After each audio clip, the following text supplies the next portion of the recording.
دەستپێکا نویسارێ لەسەر پەسنێ حکومدارێ بۆتان ئێ خودی ئیقبال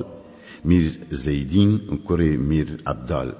دەگەل ساڵغێ هەردوو خوشکێنوی یێن بە حوسن و جەمال زین و ستی یێن بێ ئەمسال نەخشەکارێ ڕووپەلا چیرۆکێ سالغدایێ لەوحا دیرۆکێ بڤی ئاوایی ڕەسم و ئاین ڕاخست و کشاند بڤی تەرزی قالب لێدا و ڕووپەل خەملاند گوت ددەما مێژیندا پاتیشاهەک ڕابوو دو حکومەتا خەدا سەرکەتی و توانا بوو گەلێن جوورە جوور ژێڕست و خوار بوون هەمژی بن فەرمان نەسلاوی عەرەب بوو لێ ئەو بخوا میرێ کوردان تەختی وی لە جزیرێ بوو بەختی وی ژێرە یار طالعی وی خورد و زەخم بوو مەقامی وی بلند و دیار ڕۆم و عەرەب و عەجەم ژێرە ببوون بن فەرمان مەشهور و ناودار بوو بە ناوێ میرێ بۆتان باو و باپیر و هەموو پێشین وی یێن ناودایی بە خالت وا زنجیرکری بوون بوی و گرێدایی ژوی خود پاراست فەلەکا جەبەروت ji şûrê xwedê kişiya bû ew şûrê tezî yê rût rewşa welêt bû xeml û xêza dîn bû navê wî mîrî Zeyneddîn bû mîrîtî ji wî re bi zîn dihat salexdan xemla wî jî her bi dîn dihat pesindan şop û rêçik û eserên mêrxasiya wî mîrê botan her der dagirtibû ji masiyên deryayan heta hêva asîman merkeza dinê bû xweyê wî xwetiya wî nîşan û halana axiretê bû mîrîtiya wî hatem bibû muhtacê merdîtî û ciwamêriya wî ristem zorbirî dibû li ber mêrxasî û xweşmêriya wî حاتم جبر پربونا جوامێریya wî ya mîranî kaxet û delîla ciwamêriya xwe pêça û ji holê hilanî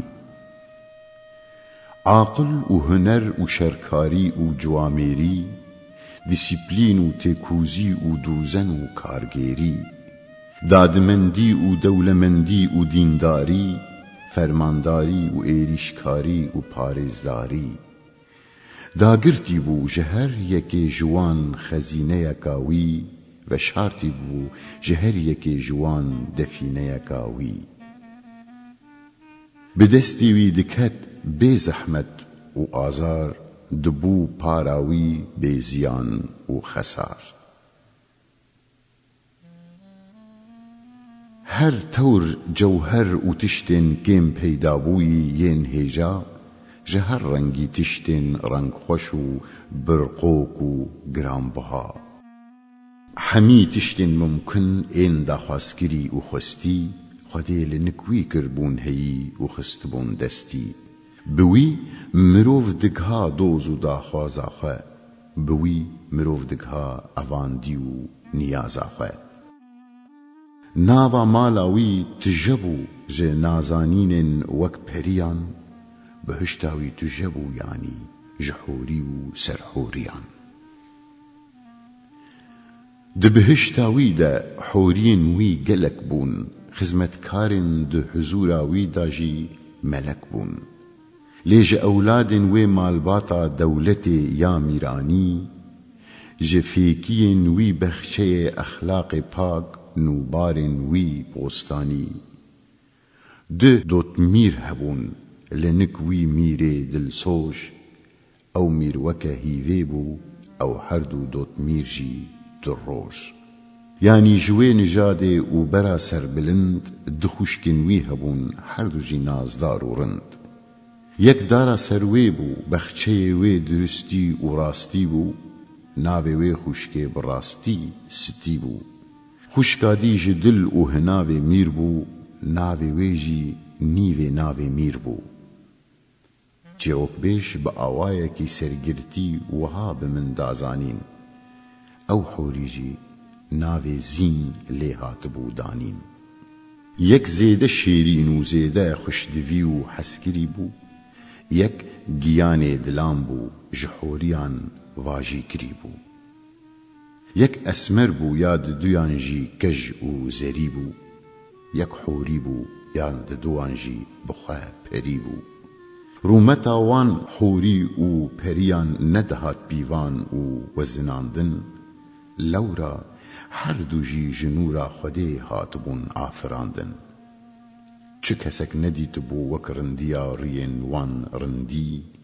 لەورا ji ڕندیە خوداییە ئەبەدی بوو ئەو ڕندی. لێوên وان لال ڕوویên وان گول بوون، جێنیکên وان یاسەمین، ڕندیە وان لە ڕندیە پووتên خوڵخێ ببوو ڕوومەت کێشین. هەردوو زولفên هەر یەکێ جوان وەک تایên سمبلان بوون، هەردوو دێمên هەر یەکێ جوان ژی ji ڕەنگێ سۆرگولا بوون. ئەو سۆرگول و سمبلên سەربەست و ئازاد بشکوی بوون لە بەژنên وان ئێن وەکە دارên سەر و شمشاد. دووریێ واندا ji xwe ber rêsiya bûn sôrgul û pêk veda ketibûn li ser rûyên wan jî simbil. ڕندیە خێزên rûyên wan wek nivîsîna yaqût bû، ڕندیە çalîkên çeneyan jî mîna sêra harût bû. Goya ji kîsikê miskê ê gerdenên xezalan، felavêjê felekê nuqut te reşandibûn li rûyên wan delalan. xal û nuqteyên rûyên wan hem jî ew rengên spî û sor، mîna bûn Kabe û kevirê reş û umre û tewafa Kabeyê qor bi qor. Kevanên felekê bûn biriyên wan، bijang jî tîrên rastkirî bûn bêguman. kan û sermaye bû ji bo dînîtiya dînan û huvîtiya hovan، ew siroj û îşaretên ku tirs û saw dirêtin ji wan çavan. Bi qasê ku mirov çavê xwe bigire û veke dibû sersem û dîn، kesên ku îşaretên hikmetên wan çavan didîtin û dibû dilbirîn. eniyên wan ji aliyê tacan ve wisa dixuya bû ku mirov digoqey baskên firîşte Cibraîlin li asû. û roj sekîniye li nîvika asîman li vir westaye û ketiye xizmeta wan tim di xizmeta wan de ye. her kesê ku bi dîtina pelikên guhên wan û bi dîtina rû tavil di riya wan de hişê xwe bi derdida û ji aqil dibû. gerdena her yekê te digot qey şûşe ye،